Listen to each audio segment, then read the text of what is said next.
Hello guys! Magandang hapon sa inyong lahat.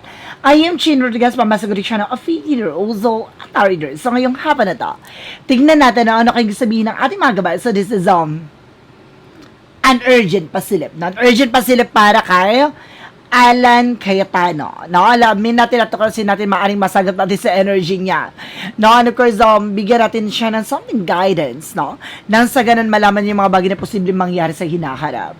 Na itong reading na to ay urgent pasilip lamang, pwede mangyari, pwede hindi mangyari. Ito ay pawang gabay lamang. No? And of course, don't forget to like and subscribe my channel and hit siya for more videos update. Maraming salamat sa mga walang sawang pagsuporta sa aking channel, lalong-lalo nang skip ng ads na way pagpalain po kayo. Nang Diyos at may kapal, siksik liglig umapaw ni biyayang manang balik sa inyo. So let's see guys, what is the messages, advices, no, ng ating angel spirit, no, para kay Alan, Senate President, no, na si Alan Cayetano. Let's see and watch this. Angel Spirit, please give me information pa. Alamin natin yan guys. Tuklasin natin.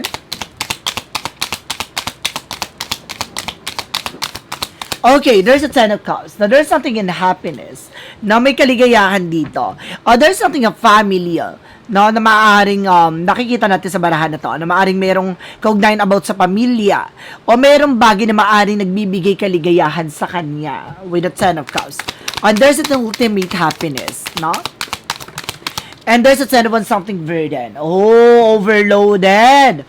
Nakita mo yan na parang mayroong bagay na maaaring magbigay sa kanya ng kaligayahan, but at the end of the time, there's something, a Ten of Wands, something burden. Nakala niya there's a victory, but there's something a burden. No? Parang bagay na maaaring magpabigat sa sitwasyon niya. No? I feel something na akala niya nanalo na siya sa eksena. No? Let's see additional messages. Now, there's something in the obligation, responsibilities, and there's a lot. No, there's a lot. No? And of course, there's something in the Eight of Pentacles, there's something in focus. Mag-focus siya sa kanyang ginagawa, being dedicated, no? Sa kanyang trabaho, kailangan sincere siya. And of course, kailangan niyang pagpursigin niyang bagay na yan. No? And of course, dahil, I feel something na about dito sa mga trabaho niya or sa ginagawa niya, no? There's something na magdala sa kanya ng kumbaga bigat, no? Pasakit at pasanin with obligation. Let's see what is the additional messages. Kasi meron, di ba yung, kumbaga lahat ng bagay na gagawin niya, kumbaga ano yan obligado siya, no? Obligasyon niya yon. And there's another cause, there's an offer. Na may offer daw na paparating sa kanya, guys. Na may offer na darating sa kanya. And there's a Five of Wands. No, there's something complication. Nakita niyo the Five of Wands, something a complication. No, mayroong bagay na maaaring magdala sa kanya ng komplikasyon. Or there's something a competitor. So, kakompetensya. No? Let's see what is the additional messages.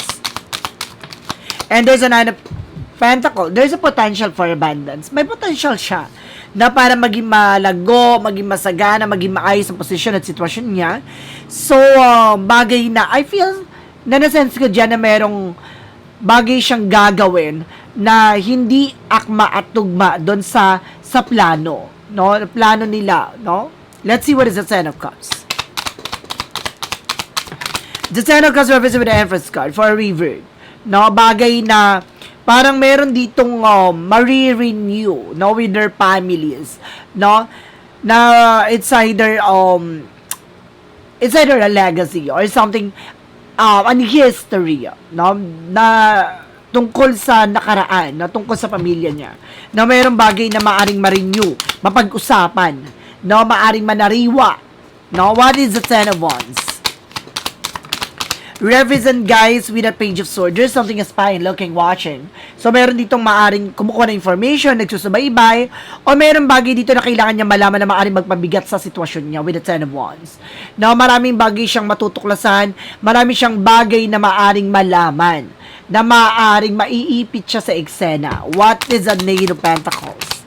Represent with a Five of Swords. Ito yung sinasabi ko kanina, no, na meron siyang, kumbaga kontrolado niya, no? Na mayroong bagay na about sa kanyang trabaho, about sa kanyang mga ginawa, no? About sa kanyang mga pinagtrabahuhan o trabaho na maaring gigisahin siya sa sariling mantika. No, kumbaga, there's something of power. No, yung tinatawag na custody, di ba? Hindi sabi na protecting custody na maaring dito siya gigisahin, no? Dahil sa kanyang ginawa, no? Dahil sa kanyang kumbaga tinrabaho or trabaho. What is the Knight of Cups? And there's a King of Wands, something ambition. So may mga bagay dito na unti-unti nang sisilipin, na unti-unti nang makikita, no, yung magiging outcome. No, there's something a bigger picture. No, kumbaga binibigyan mukha na, no, yung mga bagay na maaaring mangyari. What is the Five of Wands? Represent, guys, with the Knight of Swords. There's an anxiety, sleepless nights. So nag-worry na siya, no, sa mga nangyayari. No, ito yung bagay na maaaring magbigay sa kanya ng complication. Very stressed siya ngayon. Na mapapansin niyo yan. Na mararamdaman niyo yan. Na itong tao na to stress and depressed siya ngayon. No, dahil sa mga nangyari. No, gusto niyang ayusin, linisin, but definitely it's not. No, isa sa bagay, no, na iniisip niya dito ay maaaring about sa kompetensya. No, kumbaga iniisip niya na darating yung araw, no, it's either ilang linggo, ilang araw, gano'n, na maaaring pwede siya mapalitan. Na that's something Ace of Swords, something a breakthrough. Na mayroong bagay na maaaring mapagtagumpayan or may mga bagay na maaaring lumiwanag at lilinaw sa kanya. No, at maaaring may mga bagay na lilinaw sa situations niya. No, even dun sa pananaw ng mga tao sa kanya. You know why? No, there is something illegal. No, there is something averred. No, na maaaring nagre-represent dito na kung sino yung ka-member niya. No, there is something a black member, di ba? Let's see what is the Ten of Cups and of course the Empress guy or of course the Nine of Cups. There's a wish fulfillment.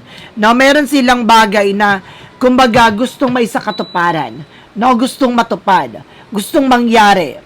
No, na maaaring kumbaga sinusubukan nilang i-renew or sinusubukan nilang mabuksan tong bagay na to, parang gano'n. And of course, there's a Ten of... Now, there's something at Ten of Pentacles. There's something about sa long term. Now, about sa family. Ito yung bagay na maaaring magpabigat sa situations niya. Okay, thank you, Angel Spirit. Na may matutuklasan daw dito. No, tungkol sa yaman. No, there's a wealth. Now, there's a Ten of Pentacles about sa properties, documents, and of course, there's something about sa yaman. Now, there's an inheritance. With the Page of Swords na maaaring malaman na maaaring magpabigat sa kanya sa situations niya. No? Merong bagay na maaaring magdala sa kanya upang maipit sa sitwasyon. What is the Eight of Pentacles because the Five of Swords? Pagpasensya niyo na yung boses ko, guys. Medyo minamalat ako. Nag-concert kasi ako kahapon. Medyo minamalat tayo kaya rough yung boses natin. And of course, there's something in there's a Hermit card. Oh! Spiritual Awakening.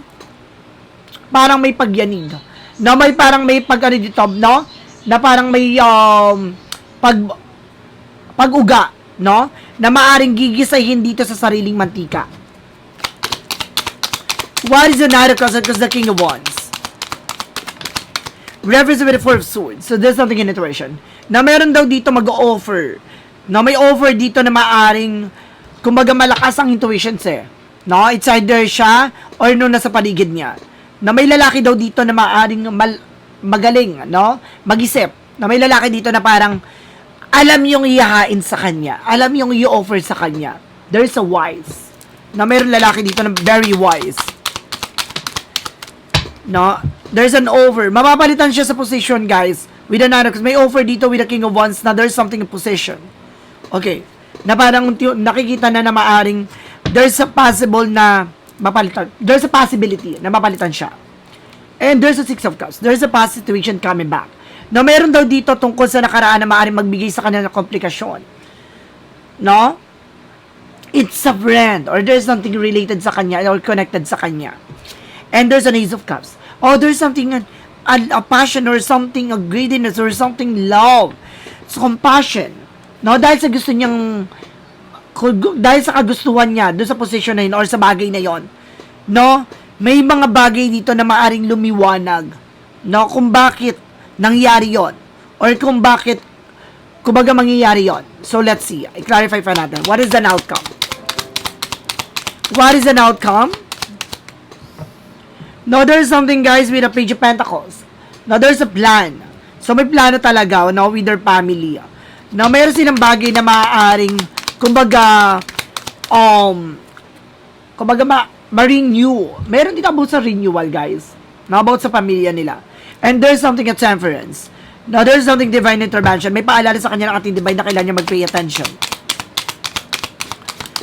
No, meron ditong matutuklasan tungkol sa kanya. And there's something, oh my God! There is something, a karma, guys. Kita niyo yan? There is a karma. The Hermit card, something spiritual awakening, spiritual journey na maaring malaman, lumiwanag, lumantad. With the Five of Swords, nagigisahin siya sa sariling niya mantika dahil sa kanyang ginawa with the Eight of Pentacles. No, dahil sa trabaho, dahil sa kanyang tinrabaho, dahil sa kanyang, kumbaga, about sa kanyang posisyon with the karma. No, may karma dito, guys. Nakita niyo yan? There's a karma. There's a karma. Let's see what is additional messages. With the Knight of Cups that occurs the King of Wands and the Four of Swords. Represent, guys, with the Full card. Now, there is something a leap of faith. No? Meron daw ditong lalaki na masyado siya nagtiwala dito. No? Na maaaring magamit, no, towards him. No? Maaaring merong bagay na maaaring matuklasan dito. Na merong kaba, kutob, or pakiramdam na maaaring kumonekta or tumugma. And there's a few ones. They're waiting for a ship. So, may resulta ng lalabas. Now, there's something document and favors na maaaring lumabas dito. There's something of past situations na maaaring bumalik or manumbalik. May mauungkat. No? Isa rin siya sa bagay na maaaring kumukonekta sa mga nangyari sa Pilipinas, no? Ano man yung nangyari dito, maaaring konektado siya. So, kaya nagkaroon ng mga complication at the same time. So, meron dito magdadala sa kanya ng stress and depression. No, aligagana siya dito, guys. No, mayroong bagay na mauungkat na magdadala sa kanya ng komplikasyon. What is the Knight of Pentacles? Because the Ace of Swords. The Ace of Cups. No? Represent, guys, with the Three of Swords. Ito yung sinasabi, no? Though there's something greediness talaga. Na dahil sa kanyang kagustuhan na makuha yung position na yun or situations na yon. Na may bagay na isang lilitaw at lilinaw. No, na maaring puputol ng kanyang kahibangan. Itong bagay na to ang maaring ma-disappoint siya. There's something a poison. No, parang babaklas at kakalas sa kanya ang mga nasa paligid niya. No, there's something betrayal. No, ibig sabihin may laglagan na maaring mangyari. Nakita mo yan? Kusang nalalaglag yung mga toxic and toxin sa paligid. Toxic, no? Sa paligid. So, ibig sabihin unti-unti nang magguguho, no, ang kani-kanilang mga plano at ang kani-kanilang mga miyembro. No, what is additional messages? Ano maaaring mangyari dito sa kanya? Ano yung mga possibility na makikita natin? Now, there's the King of Cups. Oh, very devoted siya sa kanyang posisyon, sa kanyang situations. And the Wheel of Fortune, there's a destiny to happen. So, talaga nakalain to na mangyari to. You know why? There's a several confusion. Na para malaman kung sino ang totoong nanggugulo. No, kung sino ba talaga totoong panggulo. No, ibig sabihin dito, ito yung, kumbaga, may ginagamit talaga instrument ang ating Panginoon. No, in a good way, in a bad way. No, ibig sabihin nito, gumamit siya ng way na to, instrumento to, para matuklasan at mabulgar kung sino ang mga hudas sa paligid at sa ating bayan. No, paraan to, upang magkaroon ng transparency. No, magkaroon ng, kumbaga, paglilinaw. No, para makita, no, ang mga tao sa likod ng mga kaguluhan. Let's see. Additional messages. And of course, there's something with a Death card, with a Queen of Cups. Na meron daw dito dramatically actress na matatapos na ang pagdadrama nitong babae na to. There's a Death card. Tatapusin na raw. No? So, ibig sabihin dito, there's a King and Queen. So, there's something related sa kanya. No? Itong dramatically actress na to. O, kilala nyo na yan, guys. No, yung nagpapatay mali siya. Nagpapatay mamaang maangan. Ganon. No? So, let's see. Additional messages. Ano yung guidance sa kanya? Gabay naman tayo para sa kanya. Ano yung gabay para sa kanya? There's the world. No, meron ditong about sa the world. May travel siya international. And there's a Ricky Min. Maiipit siya sa situation na to. There's a stock. no? Na magkakaroon ng delays and cancellations. And there's a negative one. So there's something trouble. Meron talagang trouble, guys. No, may ipit siya dito, may stuck siya dito, may balak siyang umalis din ng bansa.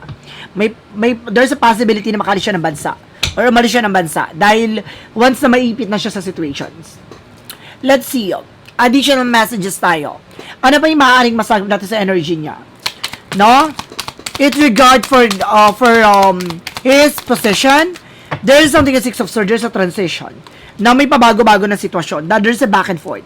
Now, there's a back and forth. And there's something in the Ace of Wands. So, there's a plan. So, may plano sila, kaso pabago-bago. Na walang consistency. Na walang, kumbaga, maliwanag na plano. Now, there's a Recruit Sword. Now, there's a clear the boundaries. Now, parang lilinisin ito. Mayroong mga bagay na tatanggalin sa paligid niya. At the same time, now, mayroong mga unti-unting, kumbaga, bibigyang mukha na. Now, and the justice will be served. Now, there's a justice. Now, there's something of karma or the justice will be served. The consequences. Now, lahat ng bagay na gagawin mo, there's a good and bad thing. So, yun nga consequences. Kung ano yung tinanim mo, siya nga anihin mo. Kung maganda ang itinanim mo, magbubunga to na maganda. No, kung nagtanim ka at tinalagaan mo ng maganda, masagana, magiging masagana ang pag-aani nito.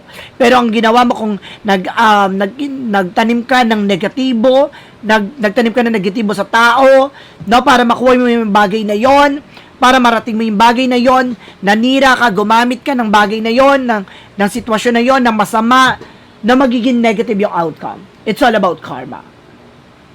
Ganun siya. What goes around comes around. No, there is a principle of karma kung naniniwala siya. No?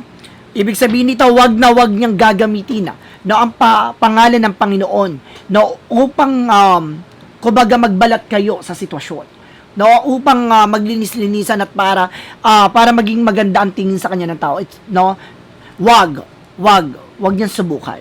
Let's see additional messages tayo. Ano yung maaaring masagap natin sa energy niya pa? Now, there's a Eight of Swords. No, ito yung sinasabi ko na maaaring maipit siya at there's a possibility na maaaring makulong pa siya. And there's a Three of Pentacles. Now, there's a teamwork. Now, ibig sabihin dito, there's a collaboration, there's a multiple people na related dito. And there's a The Lovers. Now, meron daw ditong mag-asawa pa na maaaring konektado sa kanya. Ganon. Let's see additional messages. Now, with an angel spirit for last message. Ano yung gabay, what is the outcome? Ito yung sinasabi ko. Now, there is a harvest time. The Seven of Pentacles, the harvest time. Ano man yung bagay na ipupunla mo, ano man yung bagay na itatanim mo, siya nga anihin mo. The hard work is paying off. The paying off. And there's a Queen of Wands. There is something confident. No? Kailangan lakasan ng loob. Meron ditong babae makapal ang mukha. No? Maiksi ang buhok niya. I feel na ma-recognize niyo siya. Kita niyo yung buhok.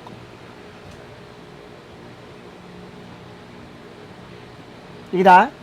Kilala niyo na? Kung sino yung tinutukoy natin? And there's a Page of Cups. Malansang isda. No? No, there's a storm. Na mayroong parang tataklubin siya. No, dahil may aalingasaw na baho na. Ibig sabihin nito, bago pa mas lalong makagawa siya ng hindi maganda. No, ngayon pa lang aalingasaw na. Ano man yung bagay na kanila itinatago. No? Let's see additional messages. With a shadow work represent what?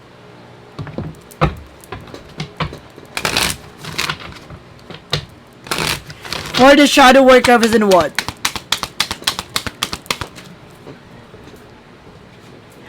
Oh! There is a soul mirror. Reflection. Oh my God. Other reflect your own relationship with yourself. So, ito na yun. No, kung ano yung ugali mo magre-reflect sa'yo. Kung ano ba talaga yung intentions mo magre-reflect sa'yo. It's all about reflection. No, may tinatawag tayong mirroring. No, kung ano man yung bagay na gagawin mo, yun yung bagay na malalasap mo. Ayun yung bagay na mangyayari sa'yo. Siyempre, pag tumingin ka sa salamin, yung bagay, kung sino yung nakikita mo, ikaw yun. Yun. Ikaw ano man yung bagay na ginawa mo, yun yung mga bagay na aanihin mo. And there's a veil of illusion. Oh my God. No? Parang more on illusion. So, parang pinapakita dito, no? Na kailangan niya maging totoo sa sarili niya. No, kasi kailangan niyang hanapin ang katotohanan sa sarili niya. Bagay na very illusion siya. No, mataas ang illusion nitong tao na to. And lift the veil of illusion, seeking truth beneath in the surface of navigate through love and career authentically. Kailangan niya maging totoo sa sarili niya. No? Ito yung sinasabi reflection eh. No? Kung ano yung bagay na gagawin mo, magre-reflect sa'yo. At kung ano man yung bagay na sino ka, no? Kung ano man yung bagay na totoo ka, no, sa sarili mo, yun yung bagay na maaaring makita mo. Ganon. Kung nagpapakatotoo ka, kung nagsisinungaling ka, lahat ng bagay na yon, there's a reflection. Ito yung illusion. No? Kumbaga marami siyang illusion, marami siyang bagay na gusto mangyari, pero hindi siya nag-unfold. No? Hindi siya totoong nagaganap. No? Yung gusto niya mangyari, it's all delusional. Let's see what is the what lies beneath. We hear future. Nandito na tayo guys sa huling part ng ating reading with the what lies beneath. We hear future. Okay, let's see. From what lies beneath, we hear future. Okay, let's see. Unahin natin to, there is something already knowing the tea. So, alam niya na. So, nagkakaroon na siya dito ng nasa-sense niya na or pakiramdam niya or alam niya talaga yung totally. No, kung anong tingin sa kanya ng tao, alam niya na kung ano yung impact na ginawa niya. No, it's a part na kailangan niyang linisin or kailangan niyang, kumbaga, ayusin yung bagay na gusto't na ginawa niya. And of course, there's something with depression. So, madedepress siya. So, maaaring nadedepress siya sa ngayon. Or madedepress siya sa mga susunod na araw. And there's something, putting a show. Nilagay niya yung sarili sa kahihiyan. So, ito na yun. No, alam niya, na lahat ng bagay na gagawin niya, magre-reflect sa kanya. At the same time, no, there's something putting a show. Siya yung naglagay sa sarili niya kasasadlakan. And of course, bagay na nagdala sa kanya para sa kanya kahihiyan. Pero hindi niya namalayan yon, no? At the same time, already knowing that there's a depression, may stress siya, guys. No, may stress talaga siya. Ganun. So, guys, there's something an urgent pasilip, no? Para kay Alan Cayetano. For Senate President Alan Cayetano, maraming salamat po, no, for this wonderful reading. Then, of course, itong reading ito ay pawang gabay lamang upang masilip yung mga bagay na posibleng mangyari sa hinaharap. Upang magsilbing gabay sa kanya. No, tungo upang matuklasan yung mga bagay na posibleng mangyari sa hinaharap. Then, of course, guys, don't forget to like and subscribe my channel. And i-requisition ba for more videos update. Na maraming salamat sa mga walang sawang pagsuporta sa aking channel. Lalo-lalo nang di skip ng ads sa way pagpalain kayo. Ng Diyos at may kapal siksik ligdig na gumapo na biyayang manang balik sa inyo. Maraming salamat and see the next video. Bye-bye and babush.